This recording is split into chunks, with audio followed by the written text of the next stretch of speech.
Muhterem efendim, bir sohbetinizde irşat ve tebliğin konjonktürün hesaba katılarak ve yaşadığımız çağa uygun hale getirilerek ifa edilmesi gerektiğini ifade buyuruyorsunuz. Günümüz şartları nazara dikkate alındığında irşat ve tebliğde nelere dikkat etmemizi tavsiye buyurursunuz? Arkadaşlar zannediyorum benden daha iyi bilirler. Yani irşad tebliğ demek, doğru yolu gösterme demek ve o doğru yolu gösterme mevzuunda kullanacağımız argümanları onlara sunma demektir tebliğ. Ve aynı zamanda bunların ikisi de peygamberlik mesleğidir esasen.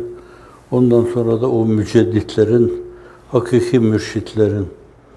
Evet, bu öteden beri Cenab-ı Hakk'ın en sevdiği ibadını tavsif buyurduğu şeydir. Efendim biz de bunu kuntum hayra ümmetin uhricet linnâsi te'murûne bil ma'ruf ve tenhavne anil münker. Siz ümmetlerin en hayırlısısınız. Maruf ile emrediyor, aynı zamanda münkerden de insanları alıkoymaya çalışıyorsunuz. Bütün gayretiniz o. İnsanı hakiki manada insan etmeye yönlendiriyorsunuz. Efendim, manevi yapısını adeta ahirete göre bir dantela gibi örgülemeye çalışıyorsunuz. Oraya gittiği zaman yadırganmayacak bir şey deniyor. Evet, bu bir esas. Fakat esas dediğiniz gibi çok defa konjonktürel oluyor bu. Yani her zaman aynı şeyleri kullanma belki olmayabilir. Yani çağırırsınız birini diyelim. Kafirun suresine kul ya eyyuhel kafirun la a'budu ma ta'budun. Belki o çağrı ve er-risalede görmüşsünüzdür. Efendim bu ayeti Kabe'nin karşısında okuyanların üzerine Ebu Cehil dahil bütün müşrikler hücum ediyorlar, tartaklıyorlar, dövüyorlar onları. Şimdi öyle bir hitap onları çıldırtıyor yani esasen. Şimdi ün görmüşüm, gün görmüşüm, baştan gelsin baklava. Bu yemek servisinde bile esasen usul çok önemlidir yani konjonktürel olmak çok önemlidir. Bunu bir Kırklareli'nde bir fırıncı Ahmet Efendi vardı, o anlatırdı. Güzel yemek yapıyor da bir gün oradaki şeyler gelmemişler, hizmet edenler gelmemişler. Yemeği pişirene esasen yemekleri tevzi etme düşmüş. Ellerini kalçalarına koymuş, o zat öyle yapardı. Öyle bilgiç bir insan tavrıyla onlara ün görmüşüm, gün görmüşüm, baştan gelsin baklava. Bitirdin işi. Evet, bunun gibi yani bir yemek yemede bile bir çorbanın önce konması, salatanın bilmem ne zaman konması, pilavın ne zaman konması, tatlının ne zaman konması bir usule bağlıysa bence bu mesele basit bir mesele değil yani. İnsanların hazmedebileceği şeyler esasen hazmedilebilirlik esprisi içinde onlara sunulması lazım yani. Ne denecekse başta, ne denecekse. Cenab-ı Hak da Efendimiz'e sallallahu aleyhi ve sellem Hira Sultanlığında İkra bismi rabbikellezi halak, halakal insane min alak. Bakın burada rahatsız eden hiçbir şey yok. Belki bir paye var esasen. Bir sultanlık vaadi var o zata. Evet, dolayısıyla daha sonra da işte Müddessir suresinde de efendim Müzzemmil suresinde de bütün bunlar hep gözetilmiştir. Bu açıdan da birine bir şey okuyacağımız zaman, anlatacağımız zaman evvela o zatı doğru okumamız lazım. Nereye kadar acaba diyeceğimiz şeylere tahammülü var bunun. Acaba bu diyeceğimiz şeye katlanabilir mi? Yoksa bir tepki mi verir buna? Ben onu iyice çıldırtır mıyım filan? Evet. Bu açıdan da insanları doğru okumak lazım.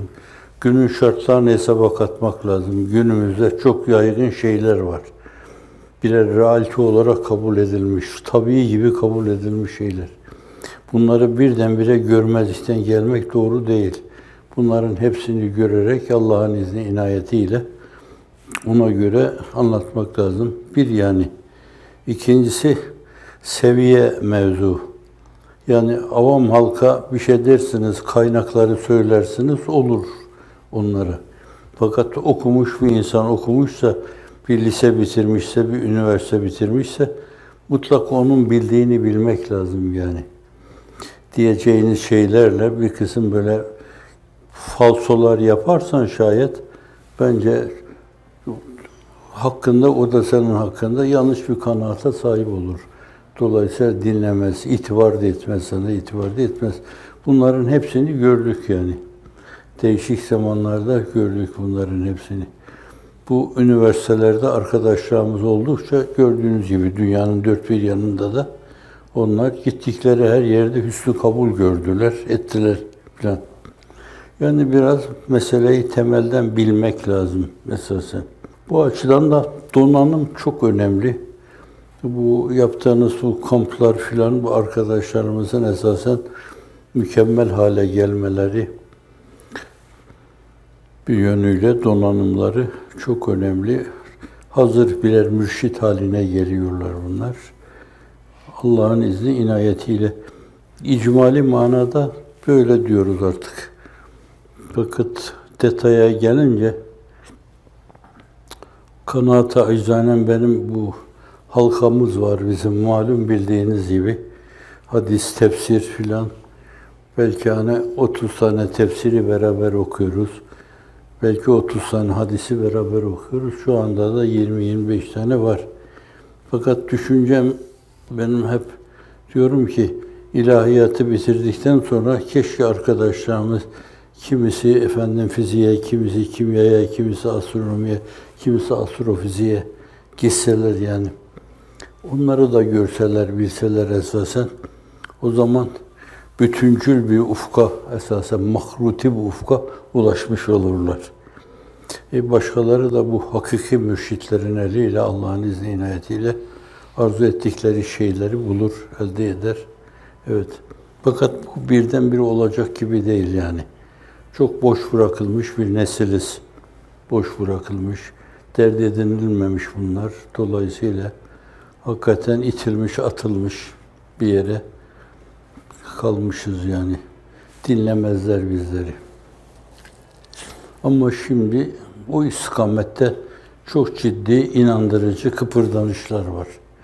Bu hemşirelerimizin o istikametteki gayretleri de inşallah öyle bir sonuca varır. Tabii bir çözülme, bir dağılma, değerlerimize karşı yabancılaşma durumu oldu yani hususiyle. Osmanlı Devleti, Raşid halifelerden sonra dini mübini İslam'ı en iyi anlayan devlettir ki Muhyiddin Arabi o mevzuda onlarla alakalı kitabı var. Göklere çıkarıyor. O Osmanlılar gelmeden evvel yazıyor kitabı. Şecere-i Numaniye.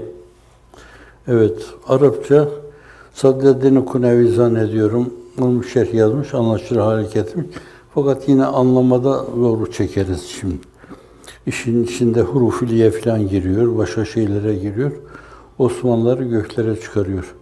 Ama son 3 asır için aynı şeyi söyleyemeyiz. Kötüydüler diyemeyiz. Günah olur, iftira olur. Fakat o bir Süleyman Şah gibi, bir Osman Gazi gibi, bir Orhan Gazi, bir Murat Hüdavendigar gibi, bir ikinci Murat gibi, bir Fatih Cennet Mekan gibi, Yavuz gibi. Yani öyle değillerdi. Öyle diyorlar. Yavuz Cennet Mekan 8 sene attan inmiyor. Evet. Ve koskocaman bir dünyaya adeta nizam veriyor. Yani dünya, hususiyle İslam dünyası birliğe, beraberliğe ulaşıyor. Ve yine o iş için bir açılım yaptığı dönemde de vefat ediyor, zehirleniyor mu ne oluyorsa vefat ediyor. Evet, sindiremiyorum ben onu. Bunun gibi ama son zamanlarda sizin de bildiğiniz gibi işte yollar böyle saraylar. Yani bir yerde bahs-ı vadel mevt hadisesine kendine adarsan, o iş için koşarsan sen de hep canlı kalırsın. Fakat sen canlandırmayı bırakırsan hiç farkına varmadan sen de mezarı mütarik bir bedbaht haline gelirsin. Öyle diyor Pir. Belli bir dönemden sonra kıvam kaybedildiğinden Esasen her şeyde durmuş. Başkaları zannediyorum o ata binmeyi almış ele ve dolayısıyla bir de vesayet altında kalmışız. Bundan sıyrılmaya bakmak lazım. Kendimiz olmamız lazım. Esasen Allah'ın izni inayetiyle kendimiz olmamız lazım.